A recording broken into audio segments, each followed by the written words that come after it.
আসসালামু আলাইকুম, সবাইকে শুভেচ্ছা জানাচ্ছি। মাসুম মাহবুব। এক দর্শক সিদ্দিকুর রহমান মনে হয় তিনি লিখেছেন, মাসুম ভাই, আমার মনে হয় নেতানিয়াহু ভারতে পালিয়ে আছে। ইরানের উচিত ভারতে ২ টা আ আলু মেরে দেয়া। আলু বললাম, বুঝছেন তো? সংশোধিত শব্দ। আমাকে প্রচুর নক করেছেন আজকে যে, ভাই আপনার নেতা কাকুর খবর কি? আমি বেশ কিছু সাইট আজকে চেক করেছিলাম এই ব্যাপারে যে আসলে নেতা কাকু কেমন আছে একটু জানা খুব জরুরি। আমার এত প্রিয় কাকু, তার জন্য প্রতিদিন দোয়া করি তিনি যেন সহি সালামতে ওপারে চলে যান। ভাই শুনতে পাচ্ছেন সবাই না? বাগদাদ, ইরাক থেকে ইউসুফ খান, আপনি সবসময় আমাদের ভিডিও দেখেন। ভাই আপনার জন্য ভালোবাসা, নিরাপদে থাকবেন। কারণ বাগদাদে মার্কিন ঘাঁটিগুলোকে লক্ষ্য করে কিন্তু বারবারই অ্যাটাক হচ্ছে। সর্বোচ্চ সতর্ক থাকবেন। আমাদের একটা ভাই আহত হোক আমরা চাই না। ইতিমধ্যে আমরা ৪-৫ জনকে হারিয়েছি মধ্যপ্রাচ্যে। যারা প্রবাসে থাকেন তাদের জন্য আমাদের ভালোবাসা কি সেটা আসলে বোঝাতে পারব না। আমাদের রক্তের ভাইদের চেয়েও তারা আমাদের কাছে বেশি প্রিয়। আমি যখন মধ্যপ্রাচ্যে সফরে যাই, আমি খুঁজে, খুঁজে আমার ভাইদের খোঁজ নেই। তাদের সাথে আমি থাকি, তাদের সাথে খাই, তারা রান্না করে খাওয়ায়। তারা আমাদেরকে পেলে বুকে জড়িয়ে রাখে। এই ভালোবাসা আসলে কিভাবে বোঝাবো? বিদায়ের সময় তারা তাদের চোখ দেখি ভেজে আমাদের জন্য।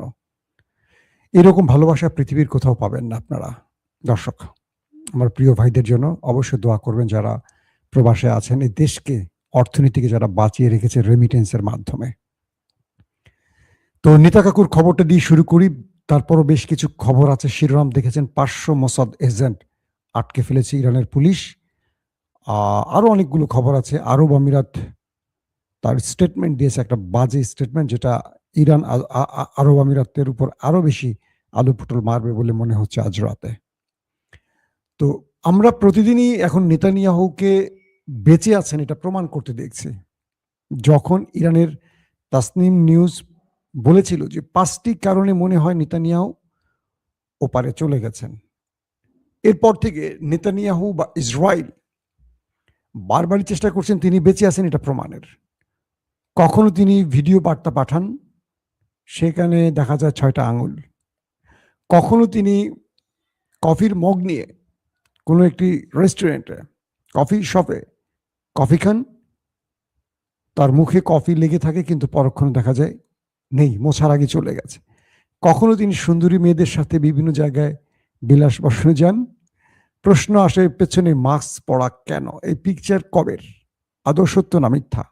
আদৌ তিনি এই ভিডিওটি রিসেন্ট তুলেছেন না আগে তুলেছেন? এরকম নানান প্রশ্ন উঠছে। মার্কিন ২ টো গোয়েন্দা সংস্থার বরাতে ২ টো তথ্য পাওয়া গেছে। একটি মার্কিন গোয়েন্দা সংস্থার বরাতে বলা হয়েছে তিনি তার পরিবার সহ ওপারে চলে গেছেন। আর গতকালকে বা আজকে আরেকটি মার্কিন স্টেটমেন্ট দেখলাম গোয়েন্দাদের। বলছেন যে তিনি বাঁচার জন্য ইরানের মিসাইলের ভয় বা আইআরজিসির ভয়ে ৯০ মিনিট টানা থাকেন তিনি বিমানে। অর্থাৎ তিনি এখন বাংকারেও থাকেন না, মাটিতেও থাকেন না। তার মূল সময়টি মোটামুটি বিমানেই কাটে। অর্থাৎ আকাশে ভেসে বেড়ান বাঁচার জন্য। তেল ফুরিয়ে বিমানের করে তিনি এখন বাঁচার জন্য ঘোরেন।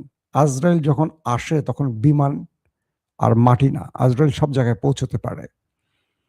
তো এরকম তথ্য আসছে, আসলে ভিন্ন, ভিন্নভাবে তথ্য আসছে। আবার ইসরায়েলের ভেতর থেকে একটি নিউজ কভারেজ করা হয়েছে, সেখানে পিটিসি একদম লাইভ ভিডিও দেখানো হয়েছে, তার বাড়িটা একদম গুড়িয়ে ফেলেছে এবং সেখানে বলা হয়েছে যে নেতানিয়াহু তার পুরো পরিবার নিয়ে সেখানে ছিলেন। এই যে ভিন্ন, ভিন্নভাবে তথ্যগুলো আসছে এবং নেতানিয়াহু কখনো তার হাত দেখাচ্ছেন, এটা করছেন, সেটা করছেন। এগুলো তো আসলে প্রমাণ হচ্ছে কি যে তিনি মানে আসলেই ভালো অবস্থায় নেই। বেঁচে থাকলেও তিনি গুরুতর আহত এমনটা মনে হয়। ইরান বলছে কি, আইআরজিসি কি বলছে? তিনি যদি বেঁচে যান তারপরেও তিনি বেঁচে যাবেন না। তাকে আমরা ওপারে পাঠাবো। No tension. আমাদের ইন্টেলিজেন্স তাকে খুঁজে বেড়াচ্ছে এবং তাকে শনাক্ত করবে। তারপর আমাদের যেটা করণীয়, আমরা আলু পটল নিক্ষেপ করব। সেই আলু পটলে আশা করি নেতা কাকু চলে যাবেন সহি সালামতে। এখন মূল যে বিষয়টি আসছে, একটি লাস্ট ভিডিও দেখলাম নেতানিয়াহুর। সেখানে তিনি কয়েকজন সুন্দরী মেয়ের সাথে ভ্রমণ করছেন। একটা সুন্দর চমৎকার বিউটিফুল লোকেশনে তিনি হাসছেন, তাদের সাথে কথা বলছেন। প্রশ্ন উঠতে পারে না, যখন তার দেশের ভেতরে ইরান ম্যাসিভ আকারে সিজিল, খুররাম শহর, হ্যাঁ, ইমাদ, গাদার, তারপর একের পর এক ড্রোন মেরে সব নাস্তানুবাদ করে ফেলছে, লন্ডভন্ড করছে, তিনি কি তখন কোথাও পালিয়ে গিয়ে সুন্দরী মেয়েদের সাথে এভাবে হাস্যোজ্জ্বল ভিডিও করবেন? খুব সিম্পলি একটা প্রশ্ন করেন নিজেকে, আপনি কি উত্তর পাচ্ছেন? একটা দেশের প্রধানমন্ত্রী যিনি গত 12 দিনের যুদ্ধে, মানে বিগত যে যুদ্ধটা হয়ে গেছে 24-এ, প্রতিদিন তিনি গণমাধ্যমে স্টেটমেন্ট দিয়েছেন।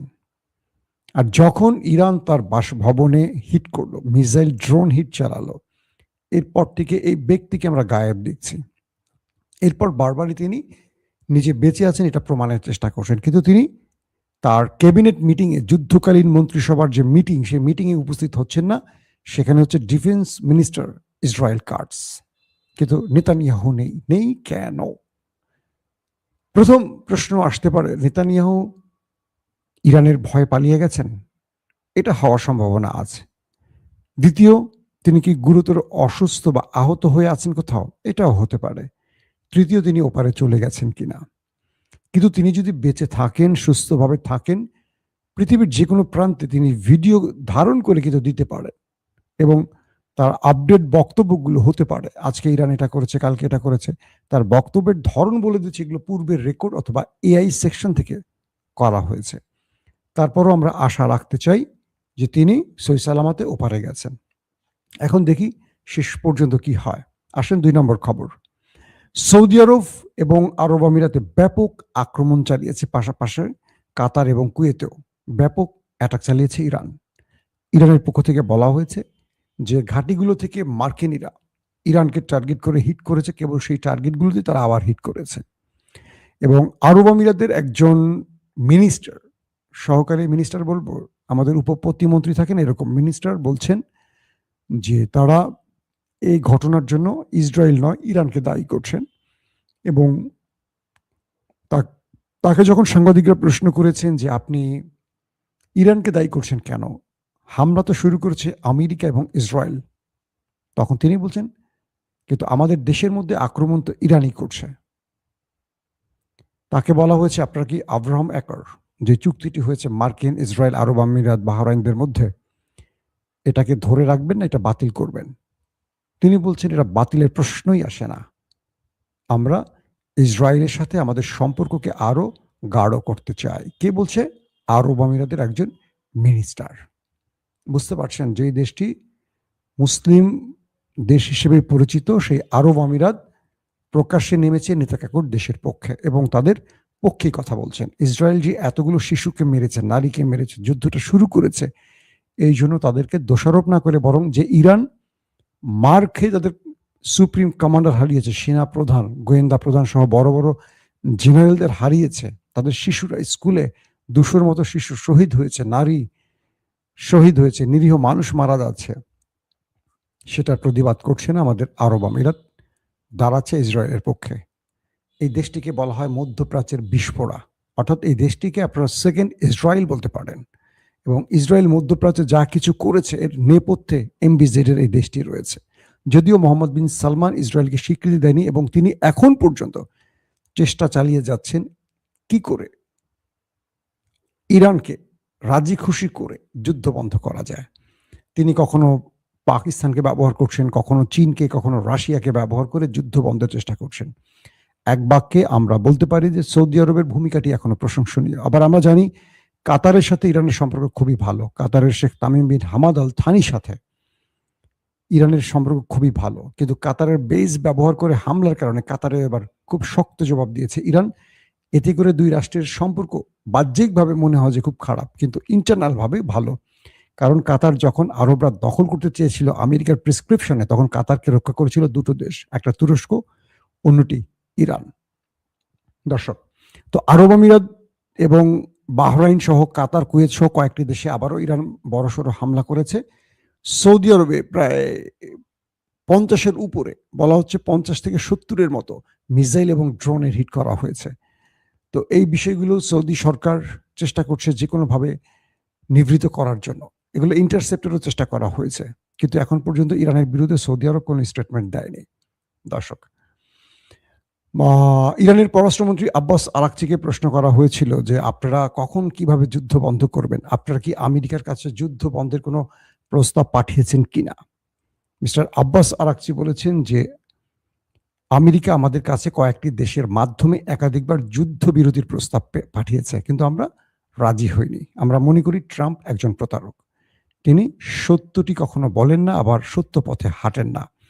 একদিকে ওমান, অন্যদিকে পাকিস্তান, অন্যদিকে চীন, রাশিয়ার মাধ্যমে আমাদের কাছে একাধিকবার যুদ্ধবিরতির প্রস্তাব পাঠিয়েছেন। এর আগেও আমরা ওমানের মাধ্যমে আলোচনায় বসেছিলাম, কিন্তু আমাদের আলোচনার মধ্যে এই যুদ্ধটা শুরু করেছিল ডোনাল্ড ট্রাম্প। সো আমরা তার এই প্রস্তাবে রাজি হইনি।